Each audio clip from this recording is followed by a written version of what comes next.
ಸಮಯನ ತಗೊಳ್ಳದೆ ಈಗಾಗಲೇ ಬಹುಶಃ ಇಲ್ಲಿರ್ತಕ್ಕಂಥ ಎಲ್ಲ ಪೋಷಕರು ಕೂಡ ಅವ್ರ ಮಕ್ಕಳಿಗೆ ಪ್ರತಿಭಾ ಪುರಸ್ಕಾರ ಕೊಡೋದನ್ನು ನೋಡಬೇಕು, ಆ ಚಿತ್ರಗಳನ್ನ ತಗೋಬೇಕು ಅಂತೇಳಿ ಕಾತರದಿಂದ ಕಾಯ್ತಾ ಇದ್ದೀರಾ. ಅದರಿಂದ ಹೆಚ್ಚಿಗೆ ಮಾತಾಡದೆ ಇಲ್ಲಿ ಪ್ರಪ್ರಥಮವಾಗಿ ನನಗೊಂದೇನು ಆಶ್ಚರ್ಯ ಆಯಿತು ಅಂತಂದರೆ, ಬಂದು ಇಲ್ಲಿ ಮಂಡಳಿಯವರು ಸಮಿತಿಯ ಸದಸ್ಯರೆಲ್ಲರೂ ಕೂಡ ಬಂದು ಆಹ್ವಾನ ಮಾಡಿ ಪ್ರತಿಭಾ ಪುರಸ್ಕಾರಕ್ಕೆ ತಾವು ಬರಬೇಕು ಅಂತ ಆಹ್ವಾನ ಮಾಡಿದ್ರು.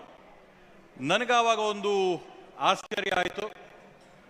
ಸಾವಿರಾರು ವರ್ಷಗಳ ಇತಿಹಾಸ ಇರತಕ್ಕಂಥ ಒಂದು ಸಮುದಾಯ, ವೇದಗಳನ್ನ ಉಪನಿಷತ್ತುಗಳನ್ನ ಕಾಪಾಡ್ಕೊಂಡು ಬಂದಿರತಕ್ಕಂಥ ಒಂದು ಸಮುದಾಯ, ಈ ಪ್ರತಿಭಾನ್ವಿತ ಸಮುದಾಯದ ಪ್ರತಿಭಾನ್ವಿತ ಮಕ್ಕಳಿಗೆ ಕೇವಲ ಇವತ್ತೊಂದು 50-100 ವರ್ಷದಿಂದ ನಾವು ವಿದ್ಯಾಭ್ಯಾಸ ಮಾಡಿದಂಥ ಒಂದು ಸಮುದಾಯದ ಕಡೆಯಿಂದ ಪ್ರತಿಭಾ ಪುರಸ್ಕಾರನ ನೀವು ಕೊಡಿಸ್ತಾ ಇದ್ದೀರಾ ಅಂತಂದರೆ ಎಂಥ ವಿಶಾಲ ಮನೋಭಾವ ಇರ್ತಕ್ಕಂಥ ಒಂದು ಸಮುದಾಯ, ಎಲ್ಲರನ್ನೂ ಕೂಡ ಒಪ್ಪಿ ಒಗ್ಗಟ್ಟಾಗಿ ಕರ್ಕೊಂಡು ಹೋಗೋಂಥ ಒಂದು ದೂರಾಲೋಚನೆ, ಒಂದು ವಿಶಾಲವಾದಂಥ ಮನೋಭಾವ ಇರ್ತಕ್ಕಂಥ ಸಮುದಾಯ ಇವತ್ತು ಆಹ್ವಾನ ಮಾಡಿ ಇವತ್ತು ಈ ಪ್ರತಿಭಾ ಪುರಸ್ಕಾರಕ್ಕೆ ನನ್ನ ಮಾಡಿಕೊಂಡಿರೋದಕ್ಕೆ ಆಹ್ವಾನ ಸಮಿತಿಯ ಎಲ್ಲ ಸದಸ್ಯರಿಗೂ ಕೂಡ ಮನಸ್ಪೂರ್ವಕವಾದಂಥ ಧನ್ಯವಾದಗಳನ್ನ, ಮತ್ತು ಈ ರೀತಿಯಾದಂಥ ಇನ್ಕ್ಲೂಸಿವ್ ಆದಂಥ ಒಂದು ವೇದಿಕೆಯನ್ನು ಸೃಷ್ಟಿ ಮಾಡಿದ್ದಕ್ಕೆ ತಮ್ಮೆಲ್ಲರಿಗೂ ಕೂಡ ಅಭಿನಂದನೆಗಳನ್ನ ಈ ವೇದಿಕೆ ಮುಖಾಂತರವಾಗಿ ಸಲ್ಲಿಸೋದಕ್ಕೆ ನಾನು ಬಯಸ್ತೀನಿ.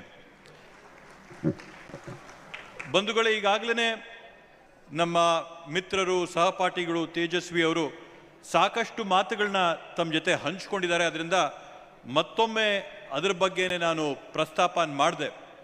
ವಿಶೇಷವಾಗಿ ವೇದಿಕೆ ಮೇಲಿರ್ತಕ್ಕಂಥ ಮಕ್ಕಳಿಗೆ ನಾನೇನಾದರೂ ಒಂದು ಮಾತು ಹೇಳಬೇಕಂದ್ರೆ ನನ್ನ ಕಡೆಯಿಂದ, whoever is at the cutting edge of technology rules the world. ಇವತ್ತು ಗೆಂಗಿಸ್ ಖಾನ್ ಅಂತ ಅವನು ವಿಶ್ವನ, ಪ್ರಪಂಚನ ಅವನು ಆಳಿದ್ನು ಅಂತಂದರೆ it was because of the innovation in metallurgy. ಇವತ್ತು ನಾವು ಬ್ರಿಟಿಷರು ಯಾಕೆ ತಾವು ಹೇಳ್ದಂಗೆ ಹಾರ್ಡ್ಲಿ ಒಂದು 60 ಮಿಲಿಯನ್ ಪಾಪ್ಯುಲೇಷನ್ ಇರೋಂಥ ಒಂದು ದೇಶ ಪ್ರಪಂಚನ ಆಳ್ತು, the sun never set on the British empire ಅಂತಂದರೆ, ಆವಾಗ ಬಂದಂಥ ಸ್ಟೀಮ್ ಟೆಕ್ನಾಲಜಿನ ಕಂಟ್ರೋಲ್ ಮಾಡಿದಂಥ ಆ ದೇಶ ಇವತ್ತು ವಿಶ್ವನೆಲ್ಲ ಆಳ್ತು. ಇವತ್ತಿನ ಪ್ರಪಂಚದಲ್ಲಿ ನಾವು ನೋಡಿದ್ರೆ information is king, knowledge is king. Who is ruling the world ಅಂತಂದರೆ, people with muscle aren't ruling the world, people with brains are ruling the world. Elon Musk is ruling the world, Mark Zuckerberg is ruling the world, Sundar Pichai is ruling the world. ಅದರಿಂದ ಈ ರೀತಿಯಾಗಿ ಬದಲಾವಣೆ ಆಗಿ who is ruling the world ಅಂದರೆ the person who acquires the most amount of information, the person who acquires the most amount of knowledge. ಯಾರು ಇದನ್ನ ಸಂಗ್ರಹಿಸ್ತಾರೋ ಇವತ್ತು ಅವರು ವಿಶ್ವನ, ಪ್ರಪಂಚನ ಆಳಂತ ಅವಕಾಶ ಸಿಕ್ಕಿದೆ. ಇವತ್ತು ಅದಕ್ಕೋಸ್ಕರ ಒಂದು ವಿಶೇಷತೆ ಏನಂತಂದರೆ, the one thing which is beneficial to us is, ಇದಕ್ಕೋಸ್ಕರ ನೀವೇನು ವಿಶ್ವಾದ್ಯಂತ ಹೋಗಬೇಕಾಗಿಲ್ಲ, ವಿಶ್ವದಲ್ಲಿರ್ತಕ್ಕಂಥ ಲೈಬ್ರರಿಗಳನ್ನೆಲ್ಲ ನೀವು ತಿರುಗಾಡಬೇಕಾಗಿಲ್ಲ.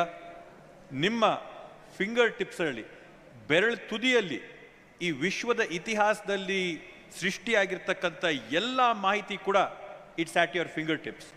You have the unique opportunity to acquire knowledge from across millennia, from across continents, from across eras at the touch of a button. ಆದ್ದರಿಂದ ದಯವಿಟ್ಟು ಇದರ ಒಂದು ಸದ್ಬಳಕೆಯನ್ನು ಮಾಡಿಕೊಂಡು ತಾವು ಇನ್ಫಾರ್ಮೇಷನ್ನ ಕಲೆಕ್ಟ್ ಮಾಡ್ಕೊಳ್ಳಿ, ನಾಲೆಜ್ನ ಕಲೆಕ್ಟ್ ಮಾಡ್ಕೊಳ್ಳಿ ಅಂತ ಹೇಳ್ತಾ, ಸಾಮಾನ್ಯವಾಗಿ ಈ ರೀತಿಯಾದಂಥ ಒಂದು ಪ್ರತಿಭಾ ಪುರಸ್ಕಾರದ ಕಾರ್ಯಕ್ರಮಗಳಿಗೆ ಹೋದಾಗ ನಾನು I have a standard line which is, ತಾವೆಲ್ಲರಿಗೂ ತಿಳಿದಂಗೆ ನಮ್ಮ ಒಂದು ಸಂಸ್ಕೃತಿಯಲ್ಲಿ ಬ್ರಹ್ಮ, ವಿಷ್ಣು, ಮಹೇಶ್ವರ ನಮ್ಗೆ ಯಾವ ಥರ ಇದ್ದಾರೆ, ಸರಸ್ವತಿ, ಪಾರ್ವತಿ, ಲಕ್ಷ್ಮಿ ಆ ಥರ ಇದ್ದೀವಿ. ಲಕ್ಷ್ಮಿನ ಸಾಮಾನ್ಯವಾಗಿ ನಾವೆಲ್ಲರೂ ಲಕ್ಷ್ಮಿಯಿಂದ ಹೋಗ್ತೀವಿ, ಅದನ್ನ ಸಂಗ್ರಹಿಸಂಥ ಒಂದು ಪ್ರಯತ್ನನ ಮಾಡ್ತೀವಿ. ಲಕ್ಷ್ಮಿನ ಬೇಗ ಓಲೈಸ್ಬೋದು, ಚಂಚಲೆ. ಆದರೆ ಲಕ್ಷ್ಮಿ ಇವತ್ತಿರ್ಬೋದು, ನಾಳೆ ಬಿಟ್ಟು ಹೋಗ್ಬೋದು, ಇವತ್ತು ಸಾಹುಕಾರರಾಗಿರ್ಬೋದು, ನಾಳೆ ಬಡವರಾಗಿರ್ಬೋದು. ಆದರೆ ಸರಸ್ವತಿನ ಯಾರು ಓಲೈಸ್ತೀವಿ, ಓಲೈಸೋದಕ್ಕೆ ಸ್ವಲ್ಪ ಕಷ್ಟನೇ ಆಗುತ್ತೆ, ಓಲೈಸೋಕ್ಕೆ ಸ್ವಲ್ಪ ಶ್ರಮನೇ ಆಗುತ್ತೆ. ಆದರೆ ಜೀವನದಲ್ಲಿ ಒಂದ್ಸರಿ ನಾವು ಸರಸ್ವತಿಯ ಅನುಗ್ರಹ, ಆಶೀರ್ವಾದ ಪಡ್ಕೊಂಡ್ರೆ ಜೀವನಾದ್ಯಂತ ಯಾರೇ ಏನೇ ಪ್ರಯತ್ನ ಮಾಡಿದ್ರೂ ಕೂಡ ಅದನ್ನ ಕಿತ್ಕೊಳ್ಳೋಕೆ ಸಾಧ್ಯ ಇಲ್ಲ.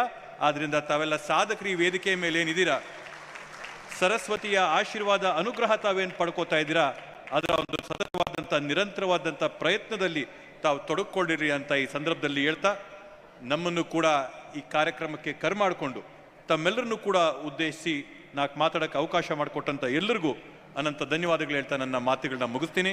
ಜೈ ಹಿಂದ್, ಜೈ ಕರ್ನಾಟಕ ಮಾತೆ.